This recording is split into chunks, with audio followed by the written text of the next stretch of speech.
할렐루야. 부흥의 불길, 부흥의 불길 타오르게 하소서. 진리의 말씀 이 땅 새롭게 하소서. 은혜의 강물 흐르게 하소서. 성령의 바람 이 땅 가득 불어와. 흰 옷 입은 주의 우리 성도들이 여기 있습니다. 주여, 주의 영광 위에 이제 일어나 열방을 치유하며 행진하는 영광의 그날을 주소서. 내가 이 시간 나서는 예수의 이름으로 명하노니 오늘 이 위드워스 워십 가운데 온 모든 성도들에게 말씀이 능력이 되어 그 능력이 삶에 나타나는 말씀의 힘을 소유하는 축복이 있을지어다. 하나님, 거룩한 흰 옷을 입고 성령의 충만함을 힘입어 마지막 이 시대에 문화적 지리적 경계를 넘어 복음을 전하는 그 사명 감당하는 성도들과 교회되게 하여 주시옵소서. 가깝게는 전도로 힘을 다하게 하시고 멀게는 선교의 힘을 다하게 하셔서 아버지의 뜻을 이루는 말씀대로 삶을 살아가는 지상 대위임령을 삶에 준행하는 주의 백성 되게 하여 주시옵소서. 너희가 있어야 될 것을 아신다고 했습니다. 그의 나라와 그의 의를 위하여 우리는 구해야 합니다. 헛된 건 내려놓고 성령 충만을 위하여 구하고 찾고 두드리게 하셔서 충만을 힘입어 그 능력으로 맡겨진 사명 감당하는 하나님 앞에 쓰임받는 존귀한 자들, 우리 위드워스 워십 하나님의 예배 가운데 나온 당신의 자녀들 되게 해 주옵소서. 오늘도 말씀을 배웁니다. 이 말씀을 잘 배우게 하시고 하나님 배움을 통하여 그 말씀을 익혀 모든 힘의 능력이 말씀 속에 있음을 우리가 깨닫고 그 말씀의 힘을 세상에 드러내는 거룩한 자요 존귀한 자들 될 수 있도록 이끌어 주시고, 이 위더스 워십을 통해서 양육되고 성장하는 자들이 흩어진 삶의 자리에서 지도자로서 능력을 나타낼 수 있도록 또한 성령께서 붙잡아 주시옵소서. 부족한 중에 입술을 주관해 주시고 우리 성도들의 마음을 하나님께서 옥토되게 하셔서 쏟아지는 말씀 심겨 60배 100배 자라나 당신의 영광 드러내는 아름다운 삶으로 일어나게 하여 주시옵소서. 오늘 이 시간 성령께서 우리 모든 성도들의 마음 가운데 뜨거운 역사로 함께해 주시기를 간절히 소망하며 좋으신 우리 주 예수님의 이름으로 감사하며 축복하며 기도드립니다. 아멘. 할렐루야. 우리 축경과 박수 올려드립시다. 아멘. 자, 우리 사도행전 말씀 봅니다. 우리 사도행전 8장 우리 8절에서 20절까지 말씀 같이 함께 교독합니다. 제가 사도행전 8장이라고 그랬네요. 잘못했습니다. 19장입니다. 죄송해요. 네, 사도행전 19장 8절에서 20절입니다. 19장 8절에서 20절. 제가 먼저 봉독합니다. 오늘 스토리를 좀 잘 이해해 보세요. 바울이 회당에 들어가 석 달 동안 담대히 하나님 나라에 관하여 강론하며 권면하되 어떤 사람들은 마음이 굳어 순종하지 않고 무리 앞에서 이 도를 비방하거늘 바울이 그들을 떠나 제자들을 따로 세우고 두란노 서원에서 날마다 강론하니라. 2해 동안 이같이 하니 아시아에서 사는 자는 유대인이나 헬라인이나 다 주의 말씀을 듣더라. 하나님이 바울의 손으로 놀라운 능력을 행하게 하시니 심지어 사람들이 바울의 몸에서 손수건이나 앞치마를 가져다가 병든 사람에게 얹으면 그 병이 떠나고 악귀도 나가더라. 이에 돌아다니며 마술하는 악귀 들린 자들에게 주 예수의 이름을 불러 말하되 내가 바울이 전파하는 예수를 의지하여 너에게 명하노라 하더라. 유대의 한 제사장 스게와의 7 아들도 이 일을 행하더니 악귀가 대답하여 이르되 내가 예수도 알고 바울도 알거니와 너희는 누구냐 하며 악귀 들린 사람이 그들에게 뛰어올라, 거기다 밑줄 500개 쳐놓으세요. 이게 무서운 거죠. 우리는 악귀 들린 사람이 그들에게 뛰어올라 눌러 이기니 그들이 상하여 벗은 몸으로 그 집에서 도망하는지라. 에베소에 사는 유대인과 헬라인이 다 이 일을 알고 두려워하며 주 예수의 이름을 높이고 믿은 사람들이 많이 와서 자복하여 행한 일을 알리며 또 마술을 행하던 많은 사람이 그 책을 모아 가지고 와서 모든 사람 앞에서 불사르니 그 책값을 계산한즉 은 5만이나 되더라. 함께 이와 같이 주의 말씀이 힘이 있어 흥왕하여 세력을 얻으니라. 아멘. 오늘은 이 본문을 가지고 말씀의 힘이라는 제목으로 은혜를 좀 나누려고 합니다. 먼저 여러분들이 섬겨주시고 또 사랑으로 이렇게 은혜를 베풀어 주셔서 우리 교역자들하고 2박 3일간 또 이렇게 강릉에서 쉼과 함께 올 하반기 우리 사역이 엄청 많거든요. 그 사역들에 대한 모든 계획과 일정을 세울 수 있었습니다. 너무 감사하고요. 그러면서 제가 이 강릉 바다를 보고 또 자연을 보면서 느낀 게 하나님의 말씀의 힘은 정말 대단하고 위대하구나. 하필이면 그 좋고 좋은 날, 그 수많은 날을 피해서 비가 추적추적 오고 바람이 음산하게 불고, 그렇죠? 파도가 겁나 치는, 서퍼들이 파도 치면 서핑을 해야 되는데 서퍼들마저 도망가는 파도가 치는 그런 날 강릉을 가게 하셔서 하나님의 말씀이 얼마나 위대한지를 보게 하셨다라는 거. 이 얼마나 우리 하나님은 한순간도 당신의 말씀을 전할 기회를 놓치지 아니하시고 말씀의 소스를 주신다라는 거죠. 어쨌든 제가 그 자연을 보면서 날씨가 흐리고 비바람이 몰아치고 파도가 거세게 일지만 하나님의 말씀이 얼마나 대단한가. 예레미야 5장 22절 말씀과 같이 전에도 한번 말씀드렸죠. 시작. 여호와의 말씀이니라. 너희가 나를 두려워하지 아니하느냐? 내 앞에서 떨지 아니하겠느냐? 내가 모래를 두어 바다의 한계를 삼되 그것으로 영원한 한계를 삼고 지나치지 못하게 하였으므로 파도가 거세게 이나 그것을 이기지 못하며, 그것은 뭡니까? 말씀, 하나님이 정해놓은 한계, 이기지 못하며 뛰노나 그것을 넘지 못하느니라. 가끔 해일이나 지진으로 쓰나미가 몰려오긴 하지만 결국 다시 해안선 밖으로 쫙 밀려나간단 말이에요. 이해해요?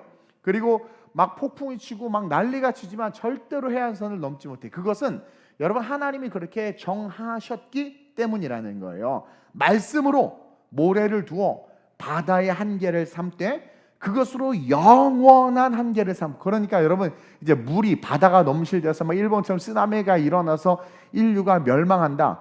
북극의 빙하가 다 녹아서 해수면이 높아져서 멸망한다. 따라치다. 다 구라고 뻥이다.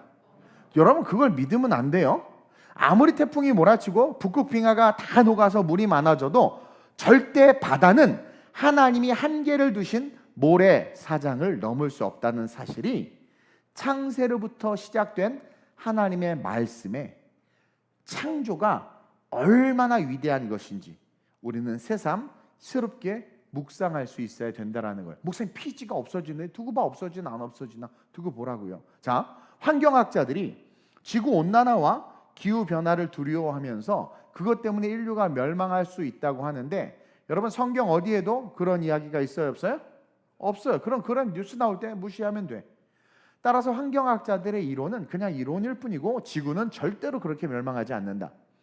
2011년 3월 일본에서 원자력 발전소가 태평양 해역에서의 지진으로 방사능이 누출되는 큰 사고가 일어났어요. 그렇죠? 여러분들 너무나 잘 아는 사건이죠. 진도 7, 규모 9.0의 지진과 하율로 쓰나미와 같이 밀려와서 원자력 발전소를 덮쳐서 사고가 났는데 35년 전에 소련의 체르노빌 원자력 발전소 사고와 함께 원자력 사고 최고 등급인 7단계의 아주 심각한 사고예요. 그 두 사고가 어쨌든. 근데 그 일본에서 일어난 그 사고, 그때만 해도 수많은 사람들이 방사능에 오염돼서 죽고 생선 먹으면 큰일 나는 줄 알았어요. 뉴스와 언론이 다 그렇게 보도했죠. 소고기 먹으면 미친다고 그랬는데 나 소고기 엄청 좋아하는데 안 미쳤거든요. 몇십 년이 지났는데. 여러분들 우리는 성경적 세계관을 가지고 똑바로 말씀을 들어야 돼요.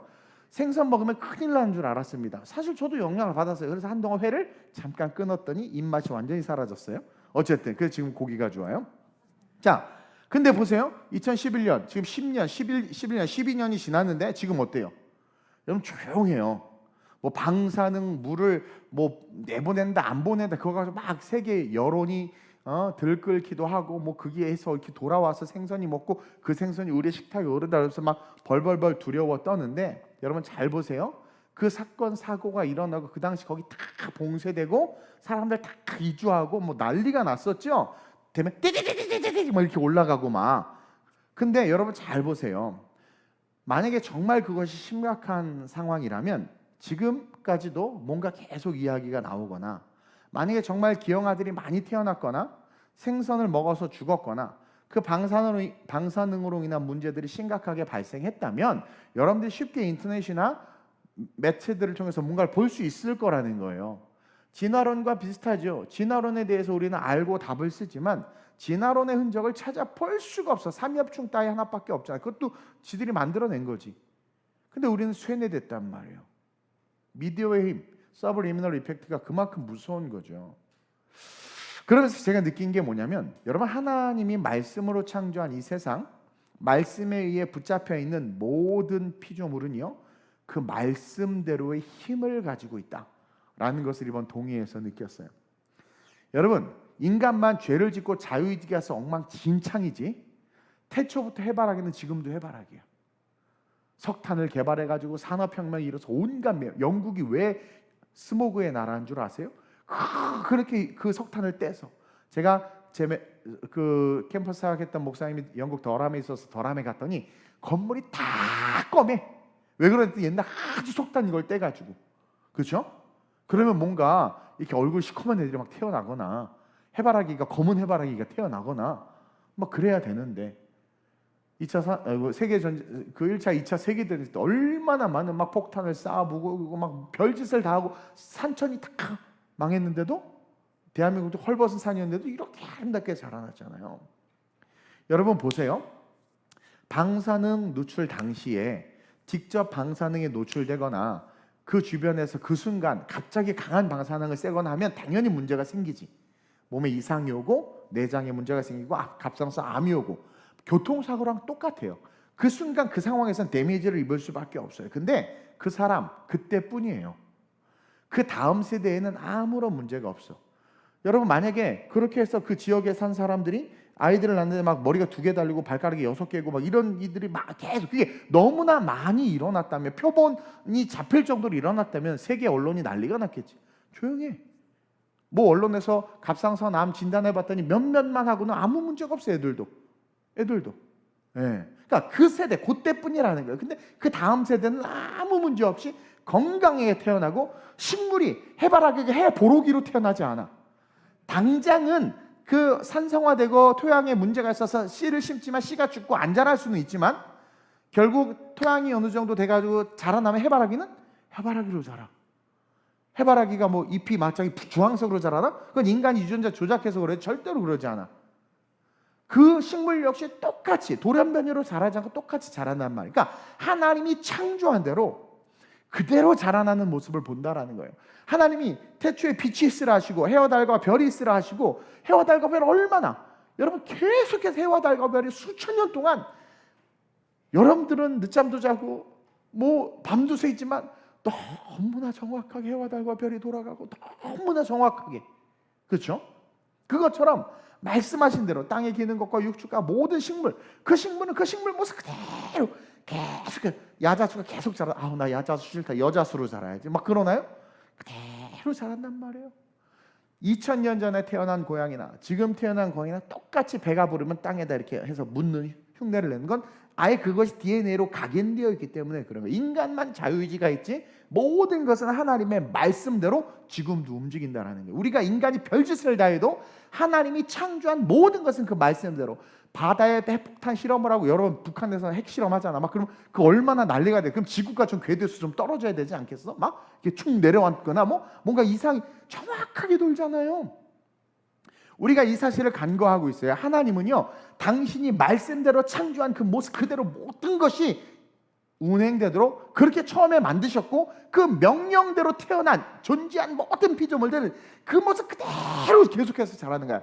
어떤 일이 있어도. 그러니까 어떤 액시던트 사고가 일어나면 교통사고처럼 그 순간은 데미지를 입지만 당장은 농작물이 안 자랄 수 있고 그 데미지를 입은 사람이 그 순간은 뭐 암이 생기기도 하고 문제. 근데 그거 아니어도 암 생기잖아요. 목사님들이 암이 많아 스트레스 때문에 술도 안 마시는데 간이 다 탱탱 부었대. 다 그래. 그게 뭐예요? 여러분들이 방사능인가 그럼? 그러니까 여러분 분명히 알아요. 그 비율로 따져보면 너무 미비한 거예요. 근데 우리는 속고 있는 거죠. 그래서 그 시대, 그 상황에서는 좀 데미지가 있을 수 있지만 시간이 잠깐 지나면 하나님이 말씀대로 창조한 모든 생명들은요, 그 말씀의 힘으로 창조한 모습 그대로 자라는 것을 본다라는 거죠. 35년 전 체르노빌 사건은요, 정말 인류가 멸망할 거라고 얘기할 정도로 얘기가 나왔는데, 신문 기사 한번 볼까요? 2021년 기사인데 35년 전 체르노빌 원전 사고 겪은 피해자들, 대물림 피폭 흔적 있었다 없었다? 없는 거예요.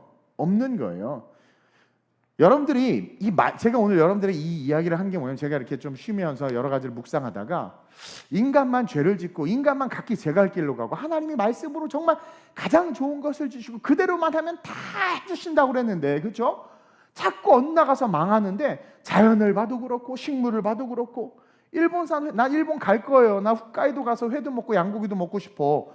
뭐 그거를 죽겠다고 뭐 천국에 소망 있으면 그게 뭐 무서워. 근데 우리는 비본질에는 미친 듯이 막 반응하면서 본질, 하나님이 나에게 말씀하시고 성령님이 나에게 원하시는 것에 대해서는 계속 의심하면서, 이상한 누구예요 여러분들? 인간만 이 문제야. 인간만. 기사도 나오잖아요. 아무런 되물림이 없는 거예요. 그게 있었으면 정말 심각했지. 원전 사고 하나 영화 만들었다고 그냥 원전 다 폐기하고, 이게 뭐 얼마나 멍청한 짓이냐라는 거죠. 베드로전서 1장 24절 25절 한번 볼까요?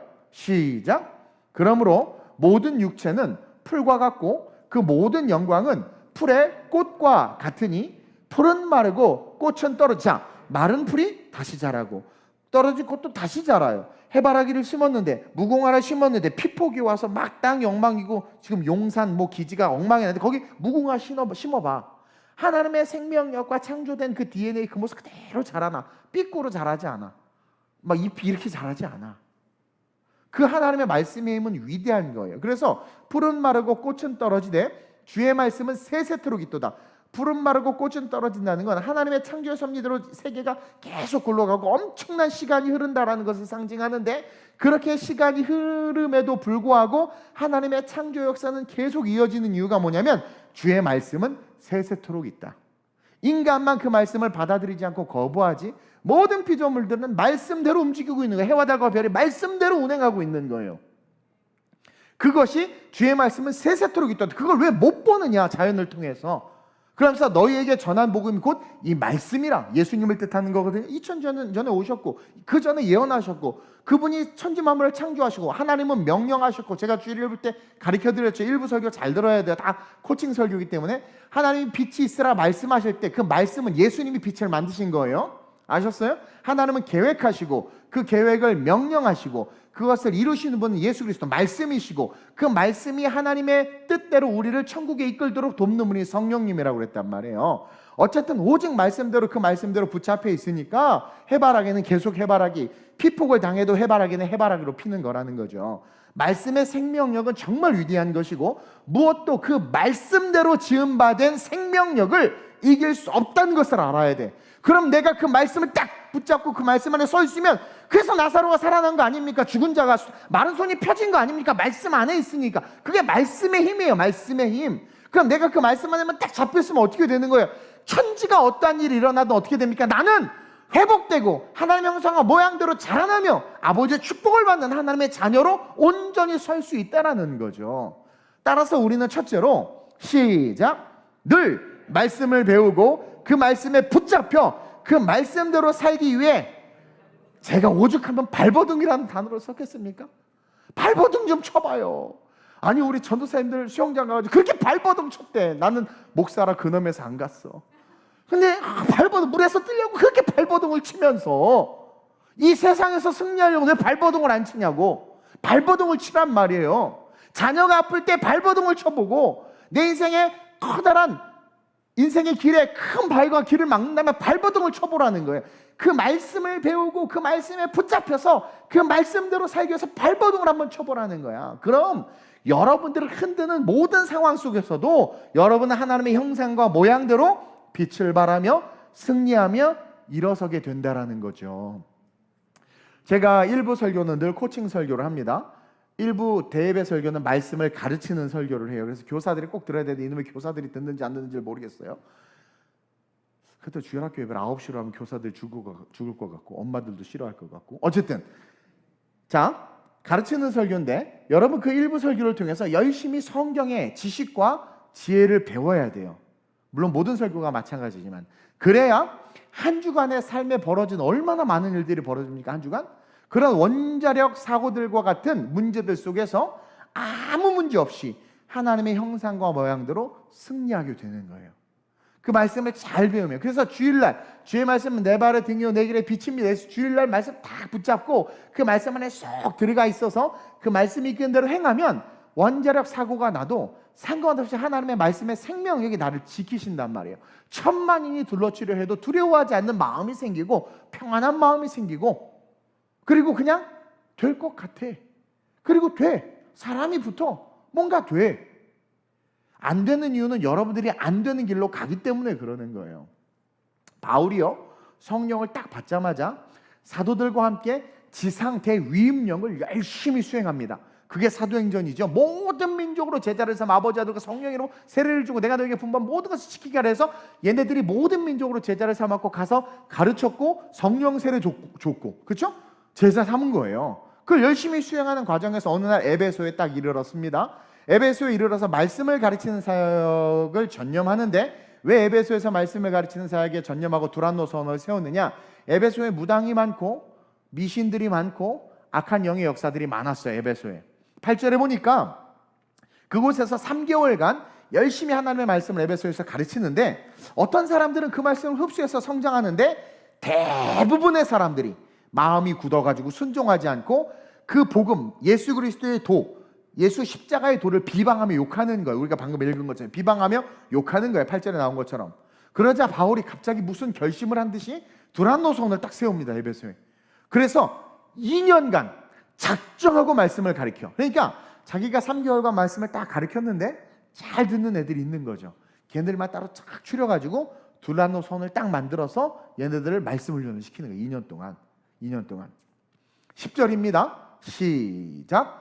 유대인이나 헬라인이나 다 주의 말씀을 듣더라. 에베소는 이방 지역이었기 때문에 유대인도 있고 헬라인도 있고 다양한 사람들이 있는데 그들이 두란노 서원에 들어와서 열심히 말씀을 들은 거예요. 찬양팀 여러분, 이번에 제가 우리 연합수련 때문에 예배팀을 인도하려고 섭외하려고 많이 듣고 있는데, 저도 예배 인도자였지만 예배팀들의 가장 단점이 뭐냐면 찬양, 우리 교회는 이렇게 눈이 시퍼렇게 뜨고 잘 듣잖아요. 대부분이요, 예배 딱 끝나고 자기네들 세션이 딱 끝나면 다 물 마시러 나가고 밖에서 놀아.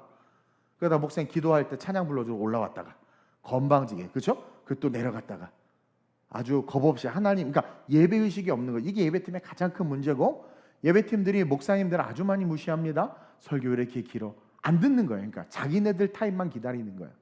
그래서 이 음악을 다루는 게 루시엘이었기 때문에 이 타락한 루시퍼, 이 음악을 다루는 사람들 사실은 많이 타락합니다. 음악 관련된 사람들이 동성애자들도 많고요. 뭐 혼전 동거도 많이 하고요. 뭐 마약 술부터 해서 음악하는 사람, 미안해, 우리가 음악하는 사람들 많은데 어떡하지? 어쨌든 우리 애들은 아닌데, 우리 애들은 진짜 보석 같은 애들이죠. 정말 많아요. 정말 많아요. 근데 보세요.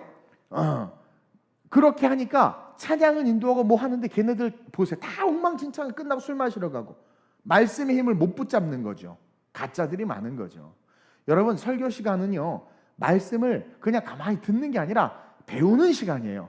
가르쳐 지키라고 그랬어요. 그래서 제가 코칭 설교를 하는 거고, 여러분들은 라이팅하면서 배워야 되는 거예요. 말씀을 배우면서 들어야 된다라는 거죠. 배우면서.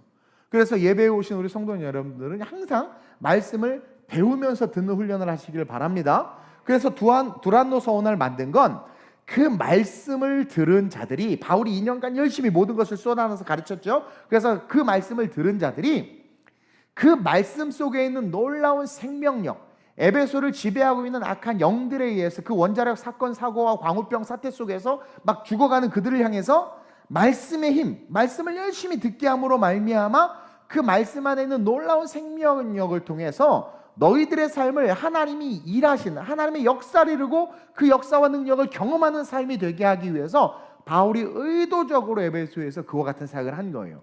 말씀 사역을 했다라는 거죠.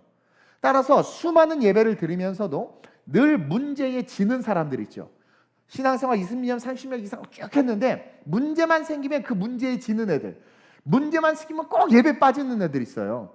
꼭 우선순위의 문제에서 주일 예배를 가장 후순위에 두고 다른 거 우선순위 되는 애들 있죠. 그러니까 수많은 예배를 드리면서도 크고 작은 문제에 맨날 지는 애들, 루저들, 지구 온난화로 지구가 멸망한다는 말이 더 믿어지는 애들, 그런 게 더 믿어져. 내 말을 안 믿어.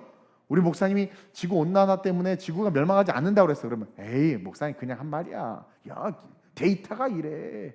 이상한 데이터 들고 와가지고. 그러니까 그렇게 되는 거예요. 그렇게 원자력 사고로 방사능 픽복이 몇 세대까지 이어질 거다. 막 망할 거다. 대한민국에 원자력 이거 발전소 생기면 죽는다. 뭐 그걸 믿어. 그러니까 언론과 세상이 무슨 말만 하면 그걸 믿고 두려워서 떠는 그런 자들이 돼버린단 말이에요. 수많은 예배를 드리면서도 말씀의 힘을 소유하지 못하면 세상이 주는 스펙트럼과 프레임에 갇혀서 허우적대 풍랑을 보고 빠져가는지라. 예수를 보면 풍랑 속에서도 걷는데 말씀의 힘이 없으니까, 그렇죠? 교회를 다니고 신앙생활 30년을 했으면서도 뉴스 보고 기름값 2,000원 올랐네 죽겠네 하면서 거기서 허우적대는 거예요. 그게 그런 연약한 자들이 된다라는 거죠. 그러나 하나님의 말씀을 배우고 익힌 자들은 하나님 나라를 누리는 자들이 되기 때문에 능력이 나타나요. 또 그 능력을 누리게 된다라는 거죠. 고린도전서 4장 20절에 이런 말씀이 있죠. 시작. 하나님의 나라는 말에 있지 아니하고 오직 능력에 있어요. 그래서 정말 하나님의 나라에 거하는 자들, 하나님의 백성은요 말할 필요가 없어. 뭐라고 성경이 이야기해요? 능력이 나타나요. 능력이 나타나. 그래서 어려서부터 말씀 구절을 외우고 성경을 잘 배운 아이들은 세상을 두려워하지 않아요. 뭐든 할 수 있다고 믿어. 그리고 세상을 이기는 자들로 성장합니다. 반드시 그렇게 됩니다. 그래서 말씀을 많이 외우게 해야 돼. 그리고 예배를 열심히 드리는 훈련. 그리고 예배를 끝나고 오면 아이들에게 너 오늘 뭐 배웠니를 꼭 물어봐서 쓰게 해야 돼. 아이에게. 네, 그래서 내 방에 가끔 애들 올라. 오늘 예배 뭐 드렸어? 선생님 무슨 얘기했어? 하나 나가. 한 3주 안 와. 내가 또 물어볼까 봐. 그러면 여러분들은 전수함하고 통화를 해서 뭘 배웠냐 하고 다시 한번 리메이크를 해줘야지. 복습을 해줘야지. 그럼 애들이 맛이 쏙쏙 들어가요. 이해돼요? 그리고 어떤 사건이 벌어질 때 그것을 기독교 교육학적인 개념으로 말씀에 빗대어서 이야기를 해주면 애들이 이해하기 엄청나게 높아지죠. 그래서 다윗처럼 고백하는 거야. 사자와 곰이 왔을 때 내가 싸워서 양을 지켰잖아. 근데 하나님이 저 골리앗에게 나를 안 지키겠어? 내가 사자와 곰을 지키는 마음이 어떤지 알아, 다윗이. 그러니 하나님이 나에 대한 마음이 어떨 것이라는 것을 아는 거야. 그러니까 두렵지 않은 거죠. 이게 리얼이라는 거예요. 그렇게 키워야 되는 거예요. 그게 말씀의 힘을 가진 아이들로 자라나는 것이고, 그런 아이들은요 세상을 이기죠. 성경은 그런 사람들이 얼마나 많이 우리에게 보여주고 있잖아요. 다니엘, 그 세 친구들, 다윗 버림받은 아들이었잖아요. 아브라함, 모세 살인자였잖아요. 근데 말씀의 힘을 딱 붙잡으니까 어떻게 됩니까? 모든 걸 이겨내잖아. 그래서 저와 여러분들 말씀의 힘을 얻기 위해서 말씀을 배우고 말씀을 알기 위해서 발버둥 쳐야 돼. 바울이 두란노 소원을 세운 이유를 기억하셔야 돼요. 맨날 두란노 소원 환상에만 젖어 있지 말고 그 안에 들어가면 얼마나 힘든 줄 아세요? 근데 여러분들 성경대학도 배우기 싫어하고 막 그러잖아. 시간 없다고 그러고. 그 두란노 소원에 한번 들어가 봐야 돼. 바울이 얼마나 무서운지 한번 고라이자소나 막 그랬을 걸 막 강의하다가 막 재미없는데. 어쨌든 발버둥 치면서 말씀을 배워야 돼요. 그러면서 둘째로 시작. 말씀의 힘을 가진 자들은 능력을 행하게 하십니다. 우리가 오해하지 말아야 되는데 여기서 아주 중요한 포인트가 있어요. 자막 계속 띄워주고 보세요. 중요한 포인트는 능력을 행한다가 아니에요. 능력을 어떻게 하신다? 행하게. 이 차이를 아세요? 능력을 행한다라는 것과 능력을 행하게 하신다. 여러분, 능력을 행한다는 것은 자기 의지, 자기 교만, 자기 힘이에요. 그러나 능력을 행하게 하신다는 것은 뭡니까? 주체가 있다는 거야. 나는 가만히 있는데 하나님 날 데리고 와서 능력을 행하게 하시는 거야. 너 능력 있잖아. 여기서 이렇게 써. 행하게 하시는 거야. 지팡이를 들어. 지팡이를 잡아. 능력을 행하게 하신다라는 거죠. 그래서 진짜 말씀의 힘을 가진 자들은 하나님 성령에 의해서 능력을 행하게 하시고, 가짜들은 자기가 능력을 행해요. 초창기 때 대한민국에 하나님께서 은혜를 주셔서 병원도 없고 아픈 사람이 많으니까 신유의 은사를 많이 드러나게 하셔서 목회자들에게. 근데 나중에 어떻게 그들이 자기가 그 은사를 드러냈다, 막 자기가 쓰는 것처럼 막 돈 받고. 그게 교만이고 패망의 선봉이 되는 거죠. 행하게 하는 거면 나는 하기 싫은데 하게 하시는 거야. 내 뜻과 상관없이 그분을 따라가게 하는 거죠.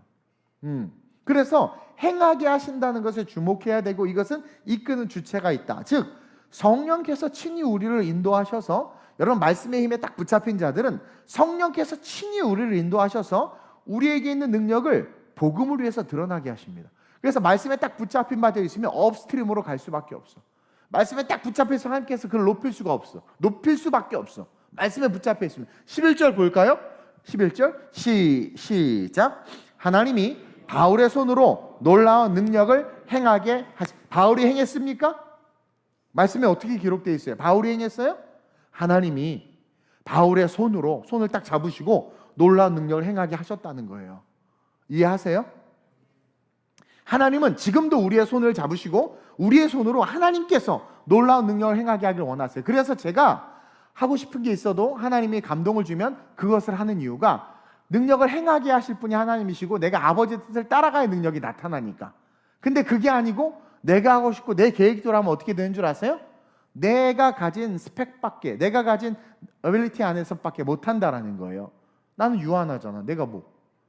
그러나 무한하신 하나님, 내가 언어가 안 돼도 선교지에 갔어. 언어를 바꾸실 수 있는 분이야 그분은. 그러니까 무조건 따라가는 거죠. 제가 그렇게 개척했다고 여러 번 얘기했잖아요. 하나님이 바울의 손으로 놀라운 능력을 행하게 하시니, 그리고 어떤 능력을 행하게 하고 싶은지도 나와 있어요. 한번 볼까요? 12절부터, 오늘 성경 본문 12절부터 보니까 손수건, 앞치마를 통해서 어떻게 하셨어요? 신유와 귀신 축출을 했어. 세상에. 손수건. 나 손수건 안 갖고 다니는구나. 이 마스크를 한번 줘볼까요? 근데 하나님이 어떻게까지 하셨냐면, 손수건과 앞치마를 통해서, 바울이 쓰던 손수건과 앞치마를 통해서 병든 자에게 됐더니 그 마스크가 아니라 그 던졌더니, 그 보자기를 던졌더니, 보자기를 왜 갖고 다니는지 모르겠지만 던졌더니 귀신이 떠나간단 말이에요. 예. 당시에 에베소 지역은 아까도 말했지만 많은 미신과 마술이 성행하는 곳이었고, 또 바울은요 무당들한테도, 적그리스도들에게도 복음을 전했단 말이에요. 바울이 세니까. 근데 그러나 그 무당이나 마술, 미신을 행하는 자들은요 스스로 알아요. 여러분 이렇게 무당들은 스스로 알아. 자기가 가짜라는 거 알아. 일단 가짜라는 것도 알고, 간혹가다 진짜 귀신 들린 박수무당 같은 사람 만나면 무섭습니다. 진짜 무서워요. 꿰뚫어 보거든. 귀신도 벽두에 있는 일을 알아요. 근데 설사 진짜 귀신이 들려서 막 그런 무당을 만났어도 벌써 급이 달라. 알죠? 능력을 행하는데 벌써 급이 달라. 급이. 그래서 쫄아. 그들이 쫀단 말이에요. 그래가지고 귀신 들린, 진짜 귀신이 들려서 막 점치고 하는 자들이 있어도 바울의 능력을 딱 보는 순간 급이 달라서 쪼는 거예요. 근데 왜 많은 사람이 바울을 데리고 가서 귀신을 쫓아내고 병을 치유해야 되는데 수건이나 이걸 가져갔겠어? 에베소도요 필리핀처럼 마찬가지로 어깨에 이렇게 수건을 두르고 다니거나 목에다 이렇게 타월 같은 걸 두르고 다녔어요. 땀도 많이 나고 사막 지역이 덕후가 툭툭 털고 이렇게 많이 갖고 다녔어. 그러다 보니까 이제 막 설교하기 때 뒤에서 훔쳐가는 거지. 이 바울 바빠 죽겠는데 어떻게 데리고 가? 어떻게? 그러니까 반대로 귀신 들린 자도 많았고 병든 자도 너무 많았는데 바울은 한 사람이었다라는 거. 이런 것도 우리가 말씀 속에서 유추해 볼 수 있다라는 거죠. 또한 하나님은 그런 상황에서도 이런 것들을 통해서 능력을 드러나게 하셔서 우리를 다 살리고 싶으신 거야. 그러니까 하나님의 사랑도 또 행과 행, 자간과 자간 속에서 볼 수 있다라는 거예요. 그래서 어떤 사람이 그 충만이 같은 데가 수건을 잽싸게 날라쳐가지고 우리 엄마 아빠 김양경 원사의 무릎에다 딱 올려놨더니 무릎이 막 강건해지는 거야. 막 갑자기. 정말 이거를 바울이 한 걸까요? 손수건이 한 걸까요? 하나님이 이끄신다. 이게 중요한 거예요. 하나님. 그러나 그러나 바울 옆에 있던 누가의 손수건을 가지고 가면 안 일어났어. 이건 내가 그냥 하는 말이야. 누가의 손수건도 일어났을지 몰라. 누가는 신실한 제자니까, 말씀까지 받아 적은 사람이니까. 근데 옆으로는 누가 말고 누가 봐라는 친구 걸 갖고 가봐. 안 일어나. 바울의 손수건이라는 게 중요한 것이고, 바울의 수건이라는 앞치마라는 것이 중요한 거예요. 내 방에 와서 훔쳐가지 마세요. 난 능력 없으니까. 어쨌든 이게 뭐냐면 하나님의 능력은 absolute, 절대적이다. 그것을 보여주는 것이고, 그 능력은 철저하게 말씀을 외우고 익힌, 그리고 그 말씀을 믿는 자들을 통해서 드러난다. 하나님은 그들을 통해서 행하신다. 이것을 오늘 우리에게 가르쳐주는 거예요. 우리도 역시 이렇게 될 수 있다는 거지. 그리고 얼마나 바울이 그런 능력이 자주 일어나고 많이 일어났으면, 주변에 알려졌으면 13절에서 16절 한번 볼까요? 시작. 이에 돌아다니며 마수라는 어떤 유대인들이 시험 삼아 악귀 들린 자들에게 주 예수의 이름을 불러 말하되 내가 바울이 전파하는 예수를 의지하여 너희에게 명하노라 하더라. 그러니까 얼마나 이게 소문이 나고 바울이 얼마나 예수의 이름으로 귀신을 제자고 병든 자를 치유했으면 따라하는 거야. 얼마나. 예배를 많이 드리는 주일학교 애기들은 다 꿈이 목사야. 유치원 가면 바뀌어. 또 바뀌어. 그래서 난 그 아이들이 항상 유아부에 머물렀으면 좋겠어. 애 안수하고 다니고 그 이뻐 죽겠어. 예. 우리 조카 성빈이도 목사 되고 싶다 그러더니 지금 뭐 딴 거 뭐 경찰이 된다, 뭐 예술가가 된다, 뭐 그래서 별로 안 좋아. 이게요. 이런 목사가 얼마나 좋은데요. 목숨 걸고 사는 삶이 얼마나 좋은 삶인데, 그렇죠?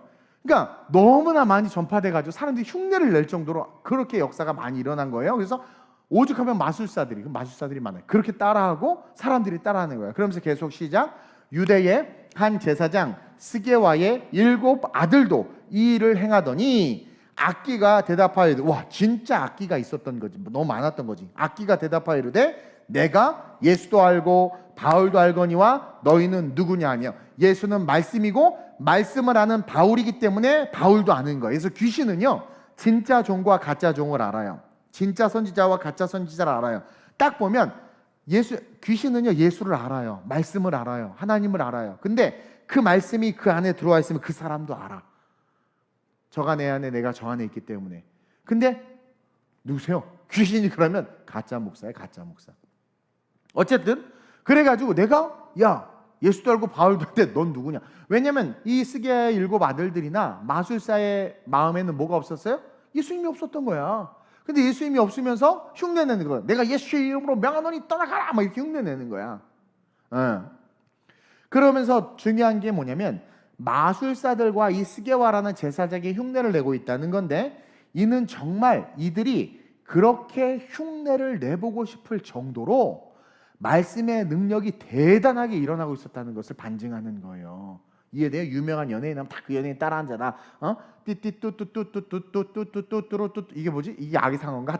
하여튼 전 세계 다 그거 부르잖아. 유명해지면 그것처럼 다 따라하는 거야. 그만큼 흥왕했다는 거야. 그리고 또 한 가지는 마술사와 스게와라는 제사장을 지금 동일선상에 뒀죠. 두 사람을 대표적으로 해서 그들이 가짜의 상징인데, 가짜가 뭐예요? 예수의 이름으로 말하니까 아무 능력도 일어나지 않아. 근데 여러분, 이 스게와라는 이 제사장은 가짜야, 가짜. 이방 땅에 유대인의 제사장이 있을 이유가 없거든요. 이들은 이방인들을 개처럼 여겼고, 계속 이때도 개처럼 여겼고, 절대 이방인 땅을 지나가지도 않아요. 거기 살지도 않고, 거기서 제사장이 살아. 얘는 아마 이렇게 제사장 학위를 돈 주고 샀거나, 아니면 유대에서 추방당한, 유럽에는 그런데요, 한국에서는 집사인데 비행기 타고 딱 미국에 도착해가지고 유럽에 딱 저 목사입니다. 뻥친데 어디서 신학했습니까? 그럼 어디서 했습니다. 증명서 요구한 데가 별로 없거든요. 그래서 유럽에 보면 가짜 목사님들이 그렇게 많으시댔네. 미국에도 그렇고. 별 쓸데없는 일도 했네. 어쨌든 그래서 그런 가짜 제사장이었다라는 거죠. 근데 성경 그런 가짜 제사장을 마술사와 동일선상에 두고 있죠. 이런 자들까지도 능력을 사모한다는 것은 한 번 더 복음의 능력, 하나님의 그 능력이 뭐야? 실제다. 이걸 보여주고 있는 거예요. 그러면서 또 한 가지 주목할 것은 말씀의 능력을 가진 자를 귀신도 안다는 거. 아까 이야기한 것처럼. 여러분, 여기 저랑 같이 레조 에밀리아 선교관 사람들 알잖아요? 그 귀신 들린 여자가 그 예배당 가운데로 걸으면서 나한테 난 네가 올 줄 알았으면 나를 아는 거야. 내가 얼마나 무서웠겠어. 난 영화로만 봤던 그 일인데 여기 증인 있잖아요. 승은이 갔었나? 증인 너무 무서워. 난 네가 올 줄 알았어. 네가 오면 난 얘 몸에서 떠나갈 거야. 뭐 지가 혼자 막 예언하면서 왜 귀신 들린 여자가 바울을 쫓아다니면서 와 하나님이 쓰시는 위대한 종 바울이야 막 그랬던 것처럼 너무 무서웠어요. 안 되니까요. 말씀의 능력을 가진 자를 귀신이 알아요. 그래서 피합니다. 도망갑니다. 귀신이 두려워한다는 거죠. 말씀의 능력을 딱 자기가 경험하는 순간 자기가 쫓겨나야 될 걸 아니까. 그래서 15절이에요. 볼까요? 한번 볼까요? 시작. 악귀가 대답하여 이르되 내가 예수도 알고 바울도 알거니와 너희는 누구냐? 쫄지 않는 거야. 근데 예수와 바울은 막 악귀가 쪼는 거야. 도망가죠, 당연히. 예. 그리고 가짜들과 거짓 선지자들, 교회를 다니지만 말씀의 힘을 갖지 못한 자들의 결론을 보여주는 본문인데, 이러한 자들은 결국 시간이 흐르면 16절처럼 된다. 그러니까 이것을 여러분들 2000년 전에 기록된 내용이 아니라 오늘의 삶으로 끌어올 수 있어야 되는데, 우리가 교회를 20년 30년 다니면서도 하나님의 말씀은 못 믿으면서 원자력 사고 때문에 생선 먹으면 안 돼, 소고기 먹으면 광우병 걸려, 이런 걸 믿는 어리석은 자들의 결론을 성경이 이야기해 주는데, 아니 20년 30년 신앙생활 했으면 말씀을 배워서 말씀을 믿기 때문에 말씀의 힘을 가져야 되잖아요. 근데 아직도 해수면이 높아져서 지구가 멸망할 거라는 생각을 하고 있다는 것 자체가, 그러면서 주님 찬양하고 예배드린다는 것 자체가 뭡니까? 가짜라는 거예요. 미안하지만. 근데 그런 가짜들, 내가 바울도 알고 예수도 아는데 넌 누구냐? 마귀가 그 가짜를 아는 거예요. 그리고 그 가짜는 16절처럼 된다. 시작. 악기 들린 사람이 그들에게 뛰어올라 눌러 이기니 그들이 상하여 벗은 몸으로 그 집에서 마귀에게 눌리고 마귀에게 쫓겨다니고 마귀에게 붙잡힌 바 되고 마귀에게 지배당하는 삶이 되는 거예요. 결국 교회 다니다가 지옥 가고, 교회 다니다가 교회를 회파하며 무너뜨리는 마귀의 앞잡이가 되고, 결국은 그러다가 마귀에게까지도 버림받는 자가 된다. 정말 비참한 존재가 돼버리는 거예요. 이 이야기를 예수님도 하셨어요. 예수님 마태복음 24장과 사복음서 여러 곳에서 마지막 때에 대한 이야기를 하실 때 미혹하는 자들이 나올 것이다. 거짓 선지자들이 나올 것이다. 그리고 말세에 자기를 사랑하고 돈을 사랑하며 자기 귀에 듣기 좋은 목회자를 찾아다니는 자들이 있을 것이다. 자기 귀에 듣기 좋은 목회자라는 건 뭘까요? 자기가 중심이고 자기가 중앙이야. 내가 원하는 설교를 하는 사람을 쫓아다닌다는 거야. 이게 다 신학생, 여러분 다 신학자들이야. 아, 저건 틀렸어. 이런 설교를 해. 그러니까 자기가 원하는 메시지, 원하는 설교를 쫓아다니. 이게 말이 돼? 성경의 본질적인 말씀을 쫓아다녀야 되잖아요. 그러니까 그거야. 다 가짜라는 거죠. 가짜. 그래서 미혹하는 자들, 거짓 선지자들, 자기의 귀에 듣기 좋은 선생을 쫓아가는 자들 다 어떻게 된다고 했어요? 버림받게 될 것이다. 그 이야기를 하는 거예요. 그러니까 이스게와 제사장이고 제사장의 아들들인데도 버림받고 쫓겨나고 마귀에게 눌렸잖아요. 그러니까 가짜들은 다 그렇게, 교회를 다녀도 가짜들은 다 그렇게 된다. 어떻게 미디어와 세상의 이론이, 정치의 이론이 말씀의 이론보다 위에 있느냐? 다 가짜, 다 눌린 바 된다라는 거예요. 따라서 우리는 진짜 말씀의 힘을 소유해서 능력을 하나님이 쓰시도록, 그러니까 우리 안에 우리가 말씀을 수염으로 말미암아 그 말씀 속에 있는 능력이 하나님에 의해서 이 녀석 진짜네 하고 우리를 쓰시도록, 하나님이 우리의 능력을 쓰실 수 있도록 그렇게 말씀에 붙잡힌 바 된 삶을 살아야 된다는 거예요. 그래서 정말 말씀에 붙잡혔더니 다윗이 왕이 된 거 아니겠습니까? 그 다니엘이 포로로 끌려가서, 그냥 포로야, 포로, 똑같은 포로인데 끌려가서 어떻게 됐습니까? 총리가 됐잖아요. 아니 말씀에 붙잡혔더니 요셉도 총리가 됐잖아요. 말씀에 붙잡힌 바 되면 컨디션이 중요하지 않는다니까, 능력이 드러나게 된다니까. 저 그렇게 똑똑한 사람 아닌데 하나님께서 말씀에 붙잡힌 바 되니까 말씀의 지혜와 지식의 은사를 주셔서 저를 세워준 거란 말이에요. 이해돼요? 아니 평생 IT나 하고 사업하고 막 이랬던 애가 신학교 편입해서 딱 들어가자마자 1등을 해버렸어. 전액 장학금을 받았어. 그 학기에. 내가 잘하는 걸까요? 아니, 하나님이 하게 하신 거지. 그래서 여러분들의 환경을 보지 말고 진짜 말씀의 힘을 소유해야 되겠구나. 이걸 딱 소유하면 내 환경과 상황과 상관없이 하나님이 이끄시는 삶을 살게 되는구나. 그 이끄시는 삶은 뭐다? 내 안에 있는 능력이 드러나는 삶이다. 그것을 여러분들이 꼭 기억하시길 축원드립니다. 그래서 마지막으로, 그래서 그렇게 하나님의 말씀의 힘을 소유하고 그 말씀의 능력을 하나님이 쓰시도록 인도함을 받는 자가 되면, 그런 우리는 시작, 교회와 우리 믿는 자들 세력을 얻어야 합니다.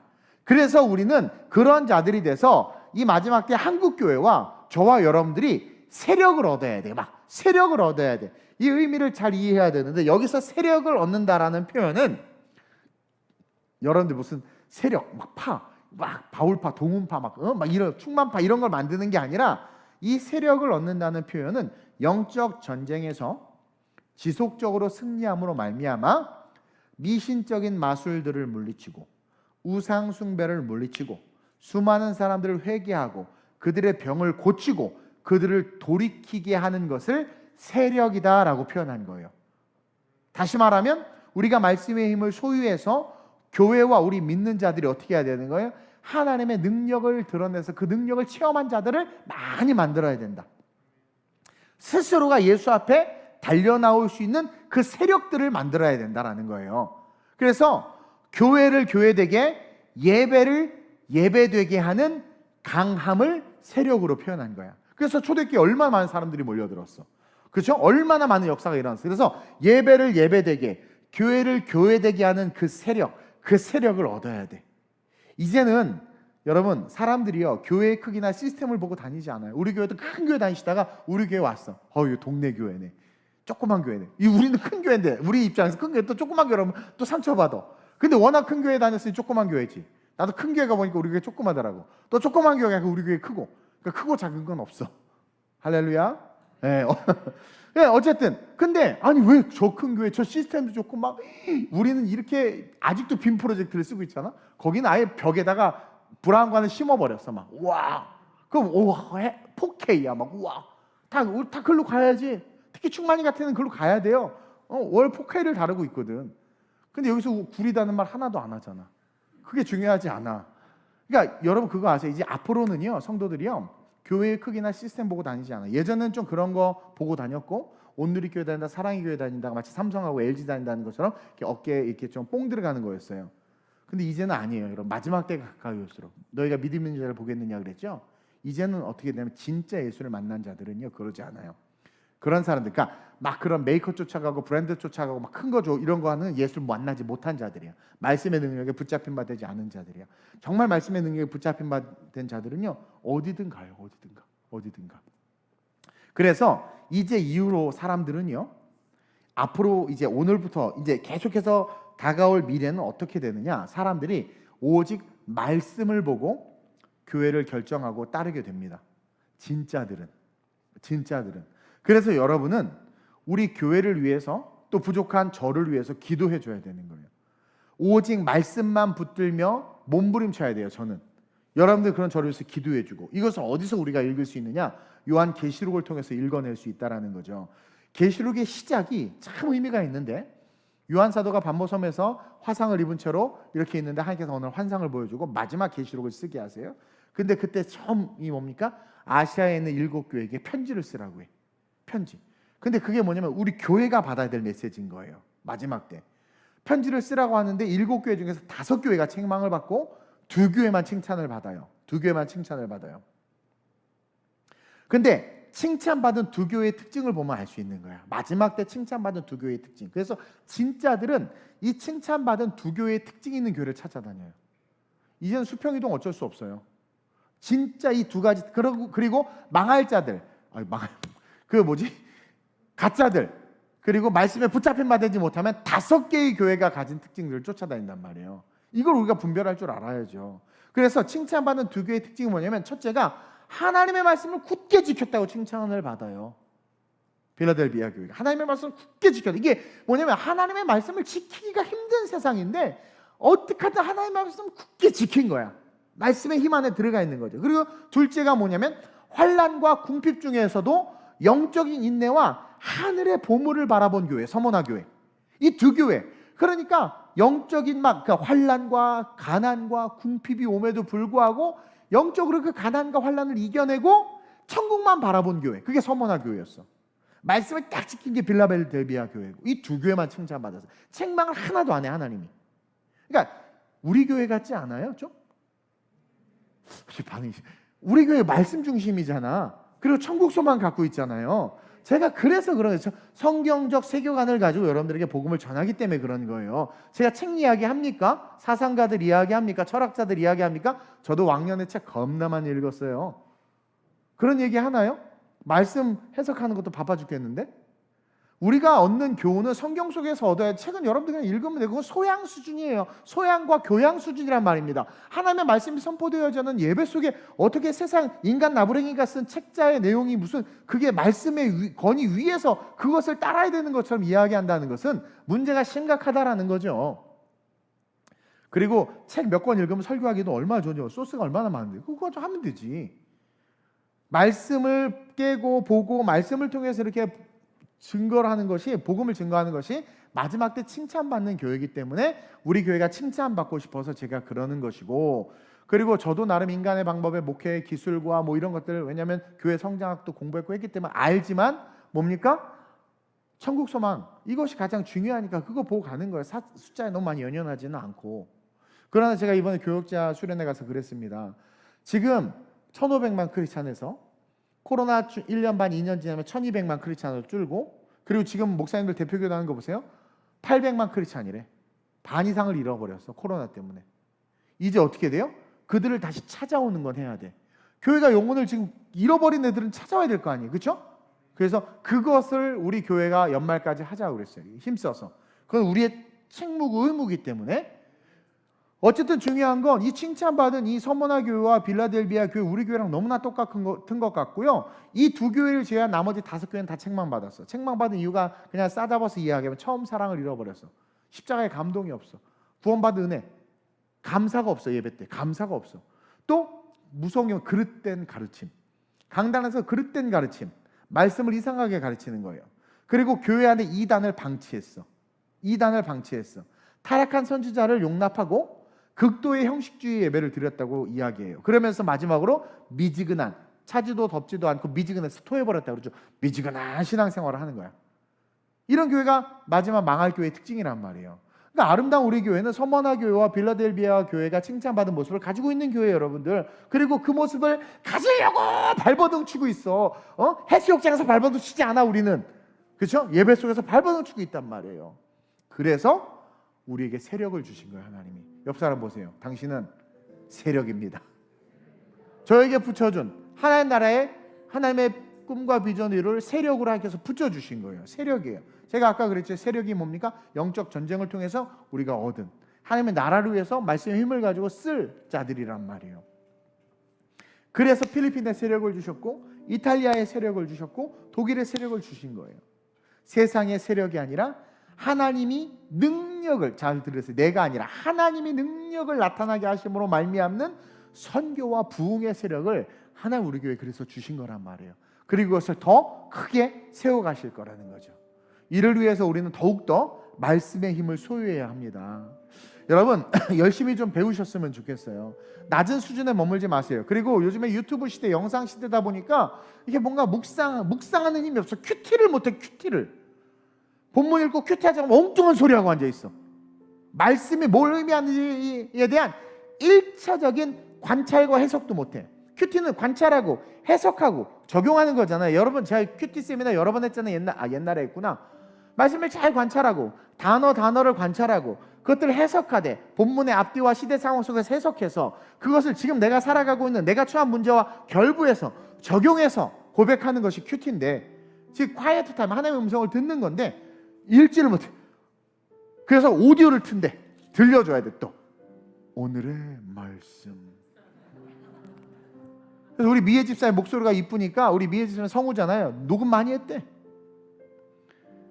소요가 그침에 바울은 제자들을 불러 권한 후에 작별하고 떠나 마게도냐로 가니라. 듣고 있는, 그러니까 읽지를 않아. 저 말씀 많이 읽어요. 듣기만 하지. 말씀은 읽어야 되고 설교는 들어야 되는 거예요. 말씀 내게 준 하나님의 말씀이 내가 읽어야 되는 것이고, 설교는 기름 부음 받은 주의 종이 성령을 통해서 조명된 말씀을 해석해 주는 거기 때문에 설교는 들어야 되는 거야. 배우면서 들어야 되는 거예요. 그래서 말씀의 힘을 딱 소유하면 어떻게 됩니까? 제가 그랬죠. 원자력 피폭이 일어나고 뭐 원전 사고가 일어나고 체르노빌 사태가 일어나고 뭐 해도 말씀의 힘을 가지면 해바라기는 해바라기로 자란다니까요. 광야에 강을 내시고 사막에 길을 내신 우리 하나님이라고 말씀하시잖아요. 그게 말씀의 힘이라는 거예요. 말씀의 힘. 그 힘을 소유하기 위해서 첫째로 발버둥 치라고 그랬어요. 발버둥 치라고 그랬어요. 그리고 어떻게 해요? 열심히 배워야 돼. 설교 때 기록해. 막 배워. 그걸 유산으로 물려줘. 어미의 책이다. 그래서 묵상하고 얼마나 좋아요. 그리고 또 그것을 통해서 세력을 얻는 거야. 내가 막 전도하고 하면서 어머 이렇게 변화됐어. 어머 하나님 얼마나 기뻐하시겠어. 마지막 주님 오셨을 때 칭찬받은 두 교회는 마지막 때에 그런 교회가 되라고 말씀해 주신 거예요. 계시록을 통해서 보니까 하나님의 말씀이 흥왕하네. 그리고 천국 소망을 갖고 있네. 우리 인내하잖아요. 돈 없어서 제가 로또 사나요? 뭐 돈 없다고? 비굴하지 않잖아요. 없으면 없는 대로, 있으면 있는 대로. 네. 정 없으면 외부 설교 한 달 4번 뛰면 할 수 있어. 괜찮아. 내가 그렇게라도 할 테니까. 얼마나 감사해. 사람 의지하지 않고 하나님 의지하면서. 그래서 하나님의 생명력으로 세상의 모든 풍파를 뚫고 승리하는 저와 여러분들이 됐으면 좋겠습니다. 앞으로 우리가 뚫고 가야 될 미래가 녹록치 않아요? 어떻게 뚫고 갈 거예요, 여러분? 사업의 미래가 어떻게 보증돼? 내가 말씀의 힘에 딱 붙잡혀 있으면 하나님이 이끌어 가신다고 그랬어요. 하나님이 능력을 드러내신다고 그랬어요.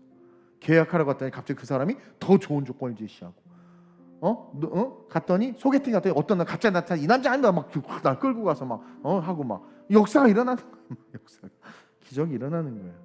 그래서 그런 것을 통해서 마지막 이 시대에 정말 하나님 앞에 칭찬받는 모습으로 그 말씀을 그 파도가 해안선을 넘지 못하며 어떠한 상황 환경 속에서 태초에 창조한 모습 그대로 변형되는 게 없이 우리가 유전자 조작해서 만들었지 하늘 그대로 어느 곳이든 그대로 그 생명 그 동물들 태어나는 거 놀라운 그런 것들 오직 말씀대로 모든 게 말씀대로 천지가 다 말씀대로 운행되고 있어. 우리가 말씀 안에 딱 들여 좌로나 우로나 취취하여 그 말씀 딱 붙잡으면 천대까지 복을 받고 땅을 얻고 죽지도 않아요. 이거 얼마나 축복이냔 말이에요. 예배를 소중히 여기셨으면 좋겠어요. 그래서 제가 예배에 자리가 비면 숫자에 많고 적음이 아니라 그게 안타까운 거예요. 하나님 앞에 보여야 되는데 우선순위를 분명히 하고 그게 진짜 내가 어디에 우선순위가 내가 뭘 좋아하는지가 증명되는 거 아니겠어요? 우선순위 분명하게 하나님 우선순위여야지.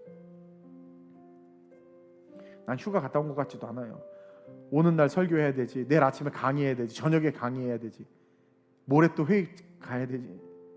이제 2부 예배 설교 안 해서 좀 편했는데 계속 또 1부, 2부 연타해야 되지. 싫은 게 아니에요. 오해하지 마세요. 휴가 갔다 온 것 같지 않다 이거지. 가서도 계속 묵상하니까 우리 전도사님 신나 놀아. 근데 나 엉뚱한 짓을 그쵸? 허우적대야 되잖아. 근데 그게 무엇을 위한 거예요? 하나님의 영광을 위한 거 아니겠습니까? 그것처럼 마지막 이 시대에 열심히 말씀을 배웁시다. 열심히 가르칠 테니까 배우고 그리고 이곳이 두란노 서원이에요. 여기가 아름다운 우리 교회 이곳이 두란노 서원이고 이곳이 하나님의 능력을 힘입는 곳이다. 능력을 힘입는 곳이다. 매 예배가 능력을 힘입는 곳이다. 그래서 하나님의 생명력으로 다가올 미래의 모든 시간과 사건과 환경을 뚫고 하나님의 능력과 축복으로 말미암아 승리하는 거룩한 세력을 얻는 우리가 될 수 있게 해달라고 저를 위해서 여러분들을 위해서 우리 교회를 위해서 이 시간 한번 기도합시다. 마지막 이 시대의 말씀이 흥왕하여지고 말씀의 힘을 소유하여 성도와 주의 종이 하나가 되어 마지막 이 시대에 하나님의 거룩한 세력들을 확장시키는 당신의 교회 될 수 있게 해달라고 말씀을 알기 위하여 발버둥 치게 해달라고 매 예배마다 선포되는 말씀을 놓치지 않고 배우게 해달라고 살아갈 삶이 하나님이 내 삶의 능력을 드러냄으로 이끌림 받는 삶을 살게 해달라고 그래서 천국 백성 되어 영원까지 기쁨의 삶을 산 내가 되게 해달라고 주님을 세 번 부르고 학심으로 전심으로 기도합니다. 주여 주여